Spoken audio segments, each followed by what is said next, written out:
और शिव की पत्नी का नाम पार्वती। अब आप समझ लीजिए, ब्रह्मा के पुत्र का नाम जानते हैं आप?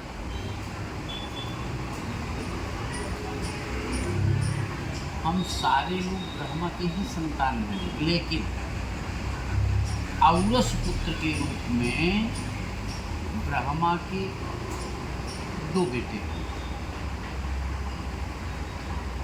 एक नारद और दूसरा दक्ष।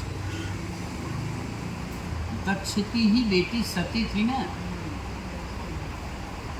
आप समझ गए हो, दक्ष की ही बेटी सती थी।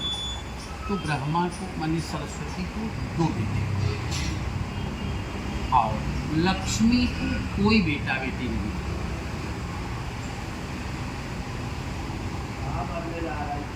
और पार्वती को दो बेटे। पार्वती का विवाह नहीं हुआ था, तभी कामदेव की पत्नी रति ने श्राप दे दिया था। कब दिया था जानती है? जब शंकर जी योगावस्था में थे, पार्वती बहुत प्रयास करती थी, लेकिन शंकर जी अपने योग से बाहर नहीं निकले। तो देवताओं के कहने पर इंद्र ने कामदेव को प्रेरित किया कि तुम शंकर जी के मन में काम की वासना को जागृत करो। कब किया?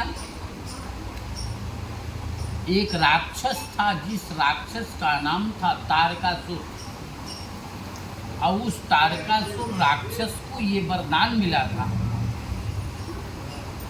ब्रह्मा के द्वारा वरदान प्राप्त किया था कि शंकर जी के बेटे के द्वारा ही मेरी मृत्यु होगी। समझ रहे हैं?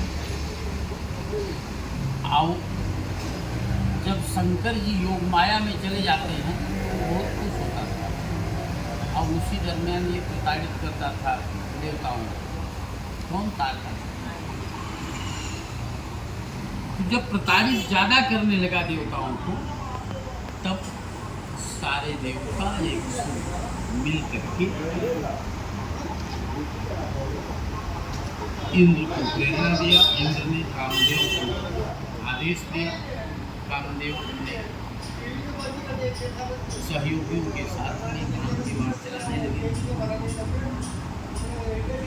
लास्ट में पोजीशन ये हुआ कि शंकर जी की योग माया खत्म हो गई। काम के प्रति आसक्त तो हो गए, लेकिन उनके तीसरे नेत्र की ज्वाला निकलने लगी। तीसरे नेत्र की ज्वाला खुल गई और तीसरे नेत्र की ज्वाला से आग का अंगार निकला। उस आग के अंगार से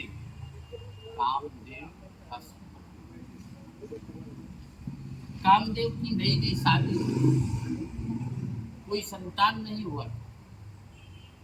तो कामदेव की पत्नी दौड़ती भागती आई और निराश होकर के जाती हुई पार्वती को श्राप दी।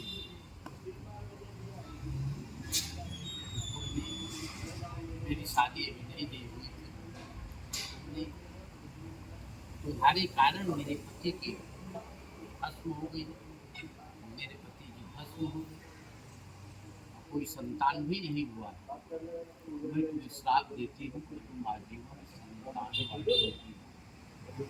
इतने में जैसे ही आजीवन कहने लगे, तब तक ब्रह्मा विष्णु आकर के उन्होंने बताया कारण कि अगर पार्वती को संतान नहीं हो तो तारकासुर का वध नहीं हो, इसलिए ये संतान न हो, कोई दिक्कत। तब उसने ये कहा कि जैसे आज बेबी ट्यूब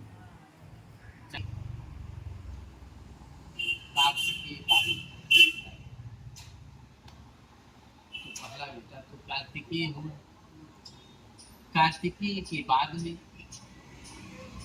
पार्वती अपने सखियों के साथ में रहती थी और कार्तिकेय ज्यादातर अपने पिता के साथ रहते, माँ के पास नहीं रहते। तो उनकी सखियां ये चर्चा की कि आपको एक बेटा ऐसा बना मातृपक्षी हो।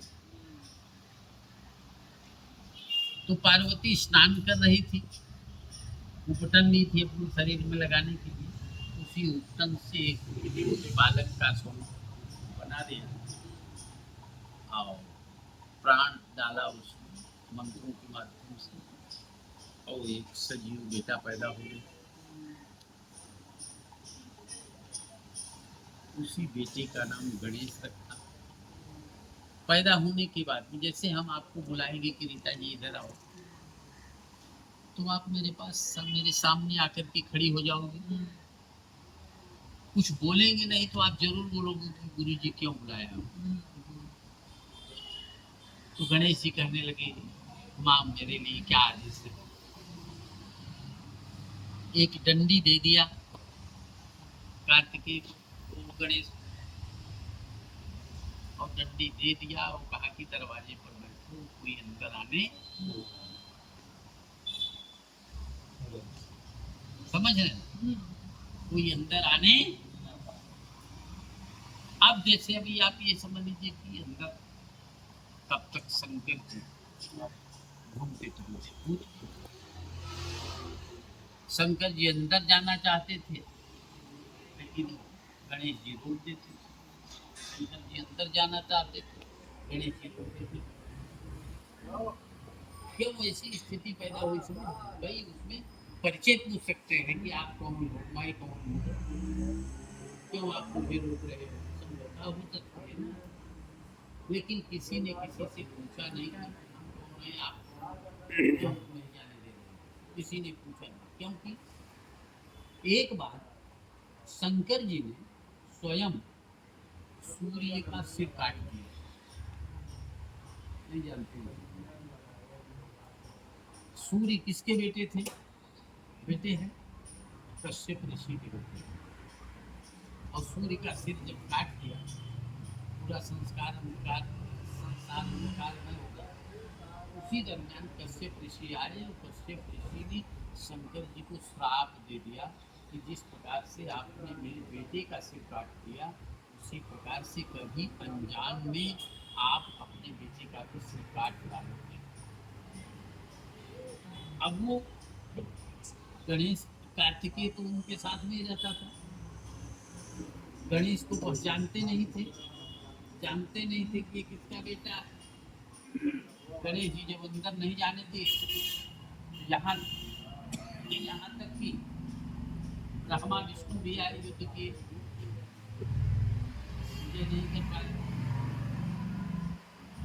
शंकर जी क्रोधित होकर के छल से त्रिशूल से ही गणेश जी का ही सिर काटा। अब गणेश जी का सिर जैसे ही कटा, माँ पार्वती को अनुभूति हो गई। माँ पार्वती अपना स्वरूप बदल दिया, हाहाकार मच गया संसार में। पार्वती कही कि मेरा बेटा जिंदा होना चाहिए, अगर जिंदा नहीं होगा पूरा तहलका मचा दूंगा। देवताओं ने आपातकालीन बैठक किया और उत्तर की दिशा में एक हाथी का बच्चा था, उसे भी श्राप मिला था, हमारा सिर कट जाएगा और देवताओं के काम आएगा। उसी हाथी के बच्चे का सिर लाया गया, उसके मस्तक में सिंदूर लगा था और योजित किया गया, मंत्रों के माध्यम से जल का अभिषेचन किया गया और वो बेटा सोता हुआ जिसे करके वही गणेश, समझ रहे हैं। तो कार्तिकेय माने पार्वती के दो बेटे, लक्ष्मी को कोई बेटा, पार्वती लक्ष्मी और सरस्वती ये तीनों एक साथ बैठी थी, आपस में विचार कर रही थी। दूध लेने की बात आती है ना, ये अपना आदमी होता है तो उससे चर्चा करते हैं कि भाई मेरे पास कोई संतान नहीं है, आपके पास तो है, एक दे दो। लक्ष्मी सबसे पहले सरस्वती से रिक्वेस्ट, सरस्वती तैयार नहीं। हमारा एक बेटा नारद है, वो तो विष्णु की सेवा में ही लगा रहता है। अकेला बेटा दक्ष है, उसको मैं कैसे दे दूं, नहीं दे पाऊंगा। निराश होकर के पार्वती से कहे, पार्वती कही कि देखो बहन, मैं बेटे तो भाई, लेकिन कार्तिकेय मेरे पास रहता नहीं, कार्तिकेय मेरे पास रहता नहीं। अब कार्तिकेय रहता नहीं है तो कार्तिकेय गणेश रखता है। अब गणेश को बाल्यावस्था में ही गणेश के पिताजी ने ही सिर काट दिया। तब से मैं गणेश को अकेले नहीं छोड़ती। और कार्तिकेय को दे भी दोगे तो कार्तिकेय जाएगा कि नहीं जाएगा, ये मेरी जिम्मेदारी नहीं। और गणेश को जो हम कर देंगे वो करेंगे। लेकिन बाल्यावस्था से मैं बड़ी देरी सहमी हूँ। आप मुझे वरदान दो, मुझे वचन दो कि हम गणेश को अकेले कभी नहीं छोड़ेंगे, तब मैं आपको दे सकता हूँ। तो लक्ष्मी जी ने आग्रह पूर्वक वचन दिया, कभी भी कोई भी पूजा होगी तो गणेश के साथ में हम हर समय रहूंगे, इसलिए आप मुझे दे दो। तो गणेश जी लक्ष्मी के दत्तक पुत्र भी है, नामक पुत्र। अब रही बात उन्हीं, ये पहले चौकी में कुल देवी की पूजा हम आप करते हैं। जैसे गांव में कुल देवी होती है, उन कुल देवी की पूजा करते हैं। कुल देवी चौरा में ये जानते हैं। अब कुल देवी जब खुश हो जाती हैं तो यहीं पर सप्तकृत मातर के रूप में लक्ष्मी जी हैं। जैसे पैसा तो हर व्यक्ति कमाता है, लेकिन